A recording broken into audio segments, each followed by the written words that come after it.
எல்லாருக்கும் வணக்கம். இன்னைக்கு மகளிர் தினம்.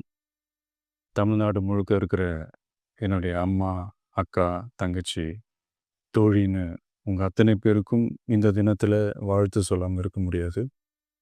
உங்கள் அனைவருக்கும் என்னுடைய மகளிர் தின வாழ்த்துக்கள். சந்தோஷம் தானே! பாதுகாப்பா இருந்தா தானே சந்தோஷத்த உணர முடியும்.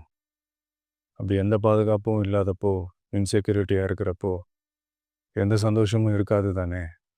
அப்படின்னு நீங்க நினைக்கிறது எனக்கு புரியுது. என்ன செய்ய? நீங்க, நாம எல்லாருமா சேர்ந்து தான் இந்த திமுக கவர்மெண்ட்டை தேர்ந்தெடுத்தோம். ஆனா, அவங்க எப்படி நம்மள ஏமாத்துவாங்கன்னு இப்ப தானே தெரியுது. எல்லாமே இங்க மாறக்கூடியது தானே! மாற்றத்துக்கு உரியது தானே! கவலைப்படாதீங்க. 2026ல நீங்க எல்லாரும் சேர்ந்து, இல்ல நாம் எல்லாரும் சேர்ந்து, இந்த மகளிருக்கான பாதுகாப்பை உறுதி செய்ய தவறிய இவங்கள மாத்துவோம்.